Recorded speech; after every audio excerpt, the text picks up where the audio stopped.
The room was impersonal and sterile. Randall just stared at the door a few feet away and turned to face the fact that his sister was behind it made him shiver. He was glad that Sullivan's hand was to hold on to. Quite likely, reluctantly, he gave it a gentle squeeze, which caused the other monster to turn his head to meet the purple one's desperate facial expression. "It's going to be fine." He hugged Randall's hand in return, and the lizard placed his hand on the furry shoulder. He couldn't find the right words to describe his gratitude for not being alone right now. They had rushed to the hospital right after Sullivan received a call in the park. When they arrived, they had gotten to see Sophie's doctor straight away, and he told them that there had been a car accident. Sophie had been on their way home, and the road had been very slippery and forced to take a sharp turn in order to avoid the car coming in the opposite direction, and had ended up driving off the road into a tree. When the ambulance had arrived at the scene, Sophie had appeared to be fine. There were hardly any signs of injury on her body, but she was in pain, and discovered that she suffered from severe arterial bleedings. According to the doctor's odds, the chances were 50-50. "My family shouldn't be allowed to drive cars," Randall's mumbled suddenly against Sully's shoulder, who caused the one to send him a sad smile and reply, "No, they shouldn't, but they really shouldn't." He suddenly thought of something quickly and added, "Do you have a license?" "No, because of my eyesight." "Thank God for that." Randall gave Sully's hand another gentle squeeze, intentionally this time. "She's ready to see you now." The sound of it woke up in the voice from Sully as the head of his days. He looked at the clock and above the door, and he had noticed that he had been out for at least 20 minutes. He hated himself for the fact that he was sleeping, but when he looked to his left, he saw that Randall looked like he had been out for a little while too. It had been a long wait. "She's awake. She wants to see you," the doctor continued. "You could enter, but only for a little while. She needs a rest." Sully felt another gentle squeeze on his hand and had noticed that he was still holding on to one of Randall's. "Are you okay?" He gave the monster sitting next to him a worried look and chose not to let go of his hand yet. "You first." "Fine." The blue monster then got up from his seat, let go of the hand, and headed towards the door. His heart was pounding, but unlike any other that night, it felt very uncomfortable. He wished that he still had Randall's hand in his own, approached the door and opened it. "Sully!" Sophie's trembling voice was filling up the room. She was the only patient there, and she was placed by a bed next to the window that overlooked the street below. If it hadn't been for the machines that she was hooked up to, there were no signs of her being injured at all. But she looked very tired and scared. "I'm so sorry, Sophie." Sully moved closer to the bed, and she took a look both of his hands, and the feeling of it just surprised the blue one. When Randall held his hand, it gave him an almost electric feel. He just didn't know how to feel anything special at all. It just felt like something touching his like a friend should. "Thank you for coming." Sophie gave him a tired smile. I didn't know who else to contact. You were the only ones I could think of." "Shh, it's okay. It's okay." He hugged one of her hands and tried to make her relax against the pillows, but her eyes, however, still wandered across the room, and had felt that lifted her head in anticipation. "Where's Randall?" "He's right outside the door." "Want me to get him?" Sophie nodded and laid back on the pillow. "Yes, please." Sully then released himself from Sophie's grip and walked over to the door. He opened it and spotted Randall in the same seat as earlier, and noticed how the lizard instantly lifted his head. At the sound of the door being opened, he stared at Sully without another word. Silently questioning that was about to happen, Sully nodded, and the purple one slowly got up and started to make his way towards the door with the steps that reflected of how insecure he was feeling. The blue one saw his struggles and placed his hand on the back of the lizard and approached him. "It's going to be fine." He held his way toward the back of the room. Just as Randall stepped inside, Sophie's voice was the small space again. "Randall!" Her eyes widened as she took a closer look at their little brother. "Oh my God, you're so thin!" "That's because that's nothing compared to what I looked like a couple weeks ago." Sully shot in. His hand was still on Randall's back, and the purple monster rolled his eyes. He wasn't here to talk about himself. Yeah, I'm getting better. I don't want to think about it." Randall then realized that the first time he had been walking in to see his sister was around 2 years. He decided to change the subject. "Sophie, how are you? Are you okay?" "I am now." Sophie smiled at her brother. "Come over here." Sully watched as Randall walked over the bed and glanced down at his sister's face. She stared back at him with tears gathered up in her eyes, and before the blue one knew it, the siblings embraced, cried, and laughed at a perfect mixture. Sully had been the one to dry a tear at the point, too. After several minutes of emotional overload, Randall finally let go of his sister and turned to face Sully again. His face was still a little wet from both of his and Sophie's tears, but the smile he gave was his new best friend, and was a unique, warm smile. Sophie looked up at the furry one too, and tears were starting to run down her cheeks as she thanked him over and over again. I didn't know what to say, Sully. You've done so much for my family than anyone else I've known. The way you were with Rex and the way you supported me and what you did for my brother, what you've brought us back together, I can't believe it.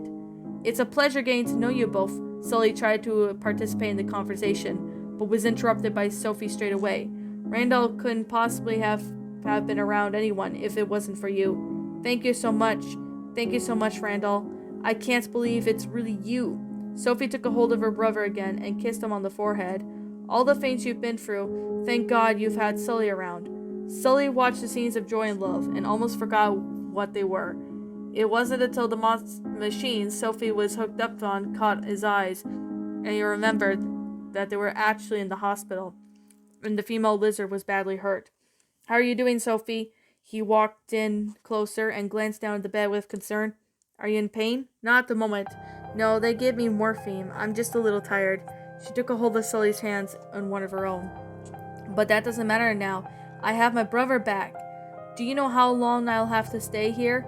No, it depends on how my wounds will heal. She smiled. Sully can only see a certain bit that of little nervousness into it. I need to rest and allow my body to heal. It should be 1 week, or it could be 2. Who's going to take care of Rex? Sully hadn't thought about Sophie's son until now. There had been so many other things to take in. Sophie didn't want to answer him straight away. She just looked down at her blanket, and then at the moment of silent thinking, she slowly lifted her gaze in order to face Randall and asked him a question with his eyes. And a question to Sully, I knew the purple one wasn't so keen on answering. I don't even know the kid. Randall and Sully walked down the corridor, heading next to the exit. Sully had offered to help Randall take care of Rex while Sophie was still in the hospital, and Randall agreed. It was all he dared to do right in front of his wounded sister. However, he took his worries on Sullivan, who had tried to convince him that Uncle Randall was taking care of Rex was a good idea. He's very sweet, and besides, Randall, you're his only family. He has a dad, doesn't he? He doesn't know him yet. You do know that. He doesn't know me either. He thinks I'm George. Well, that makes no difference then, does it? And Sophie just wants you to look after him, Randall. Why couldn't you do it? She knows you. You're his uncle, and I'm going to help you, Randall. It's just, I live with Mike, and I don't think you would like it if I allowed Rex to stay with us for a week or 2. It's better if everyone just stays at your place. I'll come over every day, just like before, and it's just like, it'll be the 3 of us instead of 2. Randall growled. That wasn't one of the facts why he talked about this.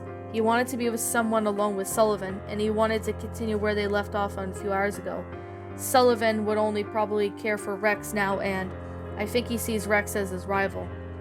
Sophie's words had been what she's talking about, Sullivan and Randall, and the place popped up inside the lizard's mind and made him feel terrible about himself. He was actually jealous on a 3-year-old who has a mum in the hospital. He grimaced and glanced over at Sullivan. Promise me you'll still be there? Of course. Sullivan placed his hand on Randall's back as the lizard swore to himself, stroking it carefully, that they would be going back outside in the winter evening. Okay then, he said, moving his gaze down the sidewalk. I'll do it. Rex was at home with the babysitter, and Randall and Sully decided it would probably be best to stay there for the night with him, to break the news about his mother to him in the morning. But there was no need in waking him up late in the evening to move him over to an unfamiliar apartment. That would probably only upset him even worse. Sully had called the babysitter once they left the hospital and explained the situation, and then asked if she could stay with Rex for another hour. Randall nodded and needed some time to prepare his apartment for a toddler, and Sully had been interested to help him. Once they made it back to Randall's apartment, Sully realized that there wasn't much they could do.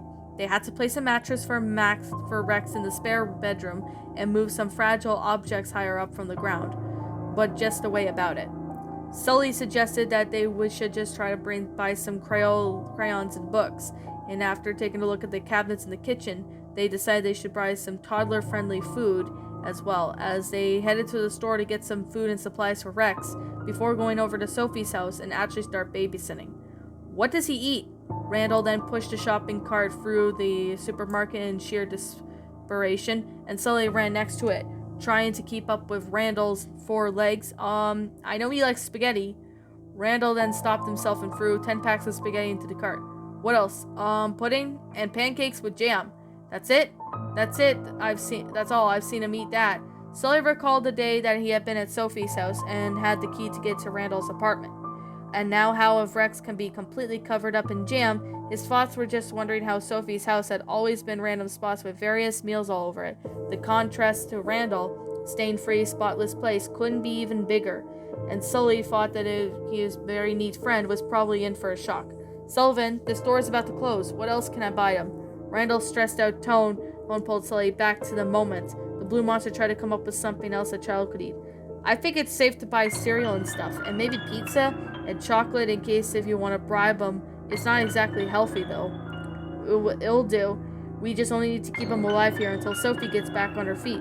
The lizard picked up a large variety of pudding, candy, and chocolate and threw it onto the shopping cart. It looked like it was about to arrange a toddler birthday, and Sully couldn't help but chuckle at the sight of it. Randall, relax. He's a sweet kid. I'm sure he'll like you whenever you give him. The lizard looked far from convinced, but at least he didn't complain anymore about the rest of their stay in the store. After dropping off the groceries at Randall's apartment, the 2 monsters called a cab and rushed over to Sophie's house, where the babysitter was waiting for them. She refused to accept the extra money, and she wished everything had turned out well, gave both of the 2 males a hug, and created a rather awkward atmosphere before leaving. Then suddenly she was gone, and Sully and Randall were left alone in the apartment, with Rex sleeping upstairs in his room. We should check on him. Sully was about ready to go upstairs, and Randall didn't dare to follow. What if he wakes up? We have to check on him, Randall. They went upstairs into the little monster's room. Rex was sleeping peacefully in his bed, sucking his thumb and clinging to his old blanket. That used to be mine. Randall's whisper caused Sully to put his arm around him, as they watched Rex in complete silence for a long time, a little nervous about how tomorrow would go. While standing closely side by side, Randall looked at Sully, and their eyes met like earlier last night, and once again, Randall could feel himself being drawn towards them. This time, however, he tore himself away from the intense blue gaze, and there had been nothing more but then to be closer to Sullivan. But he didn't want it to happen here. Under these circumstances, he broke free from his arm holding him, and headed back towards the stairs and onto the first floor. Sully followed him, without saying anything good to say. When they were back downstairs, they sat on Sophie's couch, not knowing what else to do. They both knew it was getting late, and they decided to spend the night with Rex in the house. But none of them felt tired. They just sat side by side in complete silence, trying to take all the expressions on that day it brought them.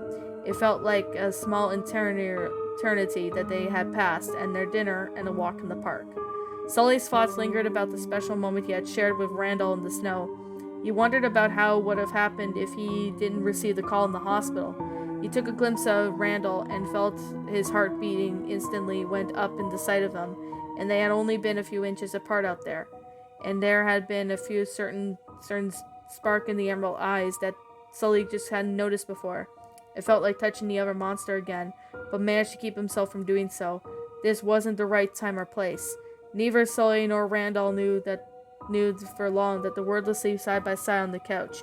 Maybe for hours, maybe for minutes, they had been both lost track of time, and they eventually started yawning as their eyelids became heavier.